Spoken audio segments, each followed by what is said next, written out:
So, that very same compassion, care, understanding, patience that you offer to a friend, you should be willing to offer that to yourself as well. When you make mistakes, the same advice that you would give to them should be the same advice that you'd be willing to accept for yourself. So, if you are new here or if you're watching this video on YouTube, my name is Stephanie Kerr. I'm a speaker, I'm an author, I'm a content creator, and earlier tonight I had the privilege of being invited to an organization called Crowned in Her Creativity. They invited me to come and do a workshop on forgiveness with a focus on self-forgiveness. So I actually just wanted to come, not do a whole recap or anything like that, but just share one of my favorite parts from tonight's workshop. And honestly, it was an incredible time. I'm not saying that because I hosted or was the facilitator, but honestly because conversations like this don't happen enough. Sometimes we talk a lot about forgiving other people, but then we forget about the part where we also need to forgive ourselves. So that's why I started off by saying that the same kindness, compassion, understanding, patience that we would extend, grace that we would extend to a friend, like we should be our first friend. And so when we make mistakes, welcome Jordan, when we make mistakes, we should be willing to offer that same compassion to ourselves. So part of what I did tonight, I have a book. Well, I've got two. So my second book is called Release, Why Holding On is Holding You Back. And what I decided to do is read from my second book because I have an entire chapter in here that is called Forgive. And although the focus was self-forgiveness, you still have to get an understanding of what forgiveness looks like. So I read a portion from it, and that's what I'm gonna read for you guys tonight.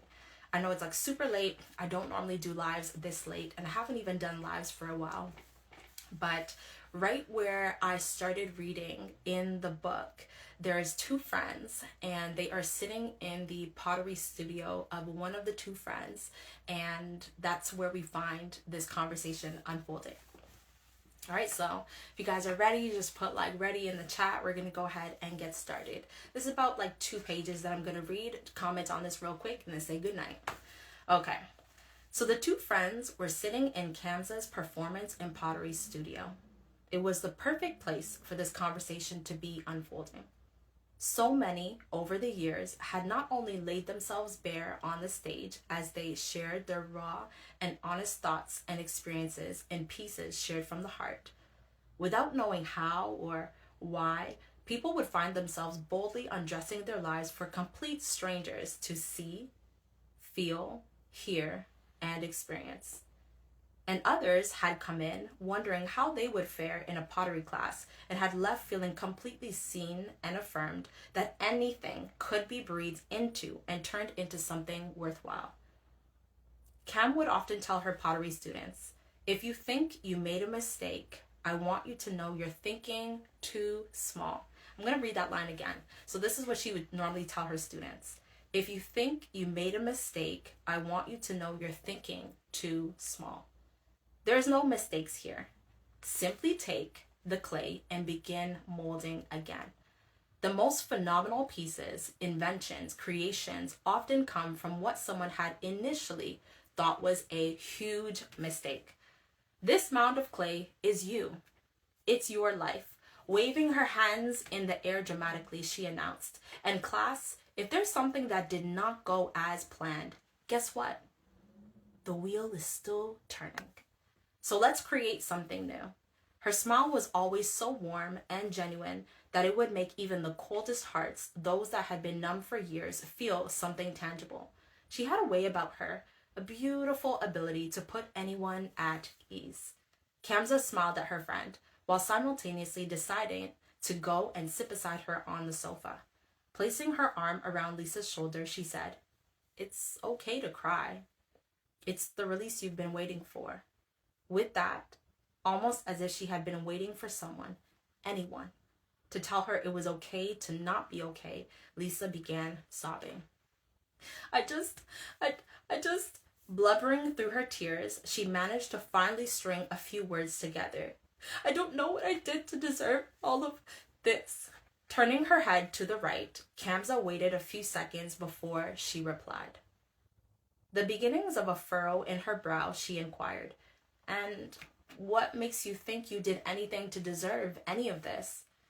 Well, I chose to be with him. True, Cam said, nodding. And when he became violent, I didn't leave right away. Okay. Cam nodded in acknowledgement. And before Lisa could finish, Cam squeezed her friend's shoulders. May I add something to this train of thought, to this unpacking? She waited a few seconds before adding, I know. You're still rehearsing what you did and didn't do. But may I add another lens to how we're looking at this? Sure. Lisa whispered so faintly it was almost inaudible. Hun, my dear sweet friend, you may have chosen him, and you may not have left right at the first sign of trouble. But my dear, you did eventually leave. Welcome, Dara. I am reading a section from my book that I shared in the workshop earlier tonight. We're talking about forgiveness. So, my dear, you did eventually leave. You did eventually decide to walk away. You did begin affirming yourself every day. You did start your business, and you did begin creating income for yourself that would give you options so that you could support yourself. All of that should count for something. Lisa was hearing every word that Cam spoke, but if she honestly thought about it, she wasn't ready to hear what her friend was suggesting. Not yet. She wasn't sure if she wanted to begin absolving herself from all the choices that she had made concerning her daughter's father. So that's why I stopped reading.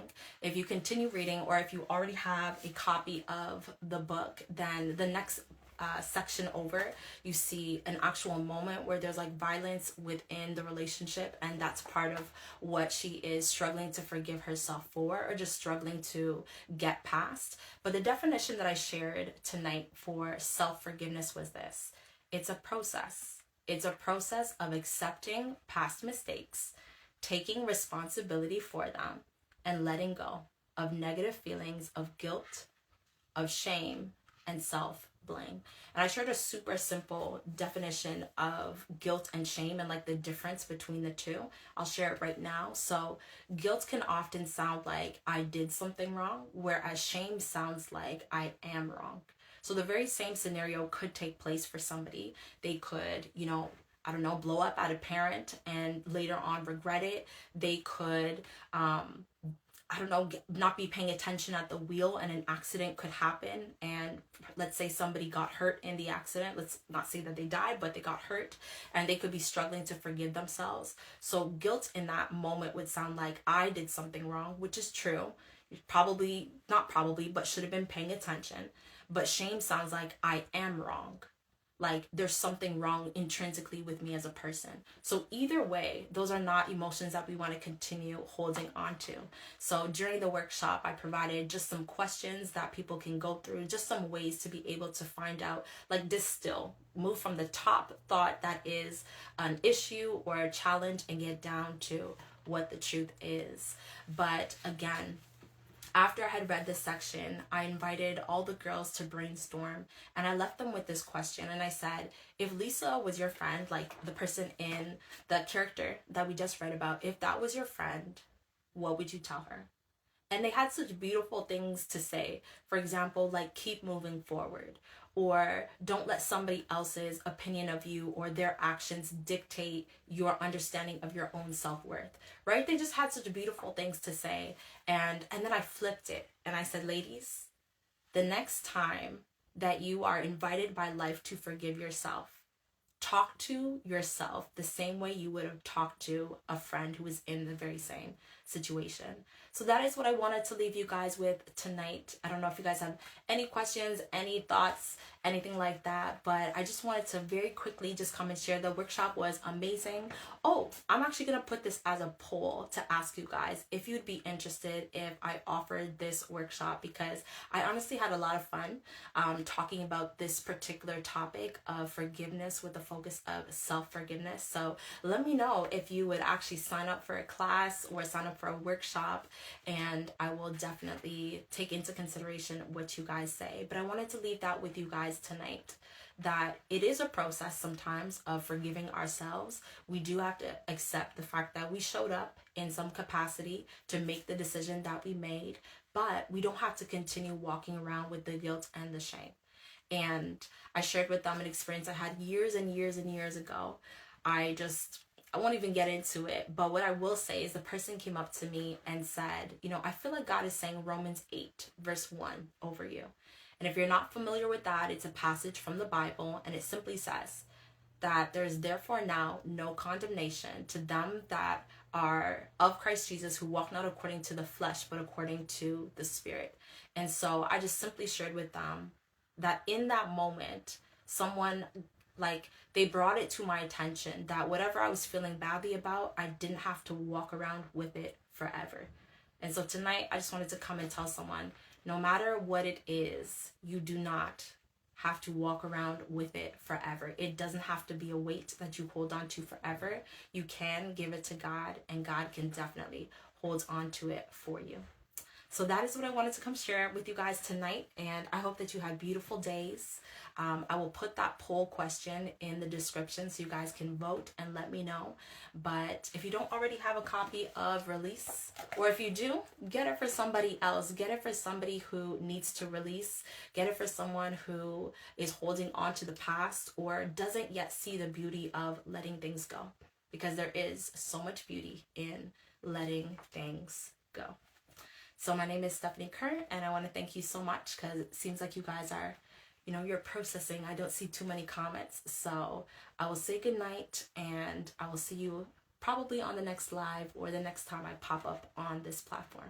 Have a good one.